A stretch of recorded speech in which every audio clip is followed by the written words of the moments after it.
Lonely Fanboy Friday here, and this is my final Lonely review before my summer vacation begins. Well, I watched all three specials, and you guys are not gonna like me. And if you do not want to listen to this because of spoilers or my personal opinions, then just click away.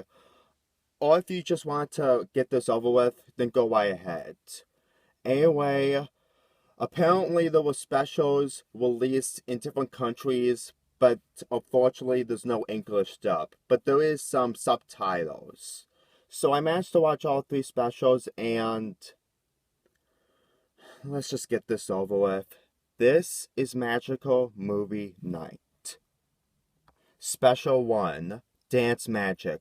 Unfortunately, they still have to give more money to Camp Everfree because they need to have enough money for the fundraiser. If only Pinkie Pie never destroyed the dog intentionally, none of this would have ever happened.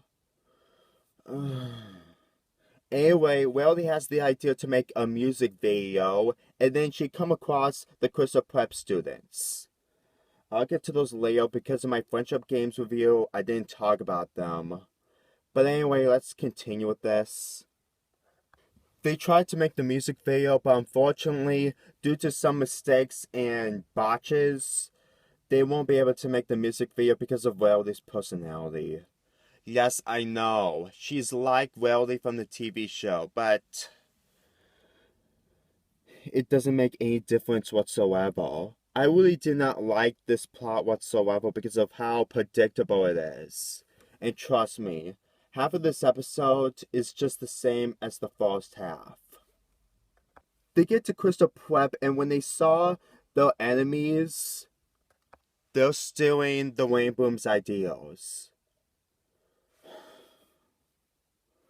Okay, I'll just finish the story up because at the end, they got along and they managed to make the music video, and they have enough money for the fundraiser. And the special ends with Weldy and South Street hanging out with each other, while the others obviously hanging out. Okay, here are my thoughts on this. It's way too predictable, and that's not a good thing. Yes, I know. If Pinkie Pie never destroyed the dog, this would have never happened, but since that she did... Okay, I'm sorry I'm a bit furious at this, but it's not this special. Because there's another special that I actually hate in this Magical Movie Night thing. My thoughts on this special is just really obvious that they're just doing cliche things to the point where it's not special anymore. And what Welly is going through, while it may be helpful and it's kind of good that they're giving more attention to other characters, however, it only works in the TV show. Because in the spin-off series, they're just there just to help out Twilight and Sunset Shimmer, and that's basically it. There's really no differences whatsoever. I'll explain all about that after I review the specials, because I have another rant after I review these specials. There's a reason why this video is so long. There's also elements that they took from the TV show, and I will admit, it's good, but it's still predictable because I know that this is supposed to be for little kids, but this is so predictable to the point where it's not funny anymore. And I'll talk about the jokes in this. They're not terrible, they're just obviously predictable. Why? Because everyone is just missing the point of what Weldy is just trying to do. And I can feel Weldy's pain. The fact that she wants to help, and the fact that the others aren't helping, I really got nothing else to say. It's predictable. And as for Pinkie Pie's sequence, no offense, but I've seen all this in the TV show, and there's nothing special here. I mean, the art style is good, but it's still the same we see at the show. Yes, you may not understand me talking to the characters like this, but I'll explain about that later again. I'm a broken record. I'm always a broken record. As for the Shadowboats returning, they're still cliched. I know diehard My Little Pony fans love them, but I'm sorry. They're still cliches. And retelling them, well, maybe interesting, but it's really nothing special. Because for one, they still do the cliche things like being participant in the music contest, stealing the Rainboom's ideals, and at the end, helping the Rainbooms. I'm sorry, all this is so predictable that I just cannot like these characters. Even if I remember the characters' names, I still cannot like them. For one, they're just basically how they feel at the end of friendship games. And like nothing has learned after the events of friendship games, which is why I really hate, because I thought that the Crystal Prep students were being friends with the Canterlot High students, but apparently that won't work for this special. It just doesn't. And that just makes me sick. And not in a good way. And for second, was Principal Cinch and Cadence. Considering that they return at Crystal Prep, I want to see returning characters like Principal Cinch. Granted, she isn't one of my favorite villains from the spin-off series, but it would have been something interesting to see of what she's been doing after friendship games. It's very disappointing that there was no returning characters in this special, which really sickens me. Cadence, while it didn't need to be in the special, would have been a great cameo for the most part. At least in friendship games, they at least put them into the story. And they know how to use them, but the fact that they're completely forgotten in the specials and not even used is just sad. Really, really sad. Yes, I know, I'm not giving this any credit, and this is the first special, but I'm sorry. For the first special of this, it's way too predictable of what these characters are going through, of how they're trying to make the music video. And speaking of that, let's talk about the music video. It's not terrible, but it's not something I can recommend it for my favorite songs. Because for one, the song Dance Magic was also from friendship games. You really didn't think I noticed, did you? Well, I did, and in my opinion, it's not one of my favorite songs, considering that I just heard this song weeks ago before I watched this. I mean, I just cannot believe that they didn't have an original song for this. I mean, the fact that they had to take ideas from the other movies is just sad. I mean, I get it. They're just trying to have more songs into this because Dance Magic was never used in the movie, but still, it doesn't make up with everything in this. The only thing that is new in this special is that Rarity and Sour Sweet are having a relationship.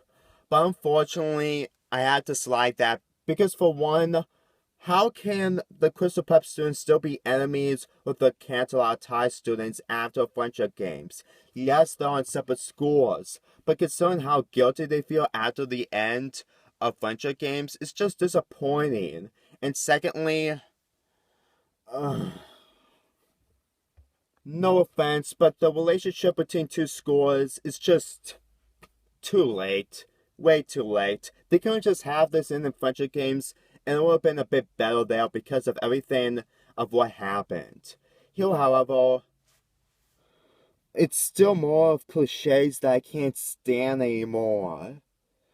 Well, that's all I have to say about this special. Let's get into the next special, Movie Magic. This special is slightly better than the first one, but it does have its problems. Obviously, let's get the story out of the way.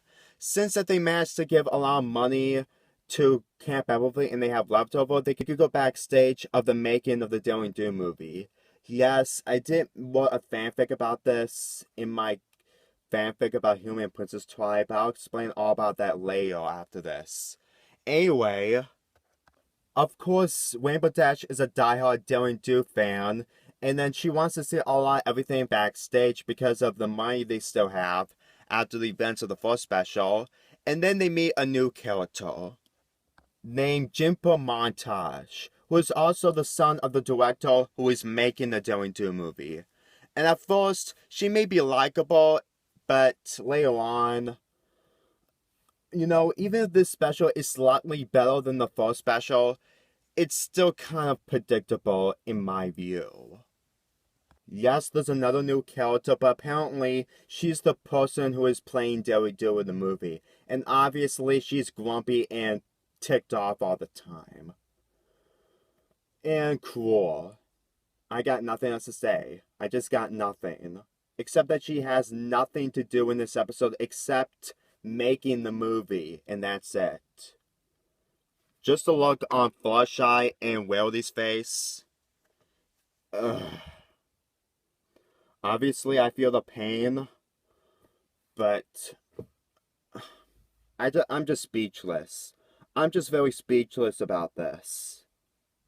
Unfortunately, the props for the Daring Do movie are stolen, and they all try to find it. And then when the Wayne Poops come into another movie production, they became the Power Ponies. And you know what? This is one of the only things I like from Magical Movie Night.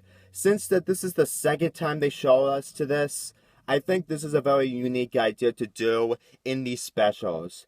But that's pretty much one of the only things I like in this special. Let's just keep continuing because... oh my god. Guess who stole the props? Just guess. Of course, it's Jimpo. Oh my god. You wanna know why she did it? It's because she was so jealous and so sick and tired of being ignored and not becoming Daring Do in the movie. I know people go through a lot of this when their parents are directors of movies, but the issue with that is that they're too learn to do it. And Montage doesn't understand that. Granted, I can understand where she's coming from when it comes to not listening, but still. Ugh. And of course, her father completely kicks her out.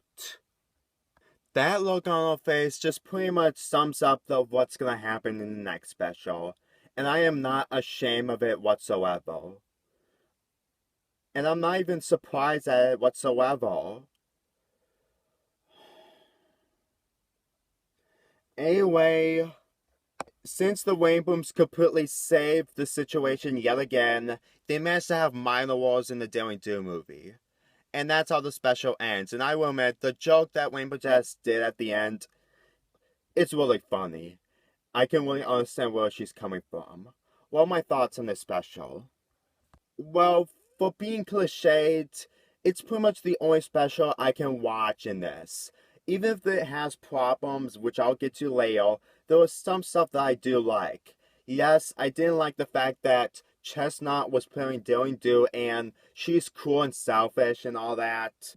But that's what movie stars are like in real life. Okay, not all of them, but the fact that what they're doing here is predictable and really obvious. Granted, she's not hateable, but her predictability just makes her just more or less interesting in this. Considering that this is the only time we're gonna see her, and then after that, probably never again. The middle of the special was kind of good. I mean, Rainbow Dash gets some spotlight since that she's a big fan of Daring Do, obviously, and there's a reason why she gets most of the attention in this. But it's still predictable because, for one, Jimpo. Jimpo.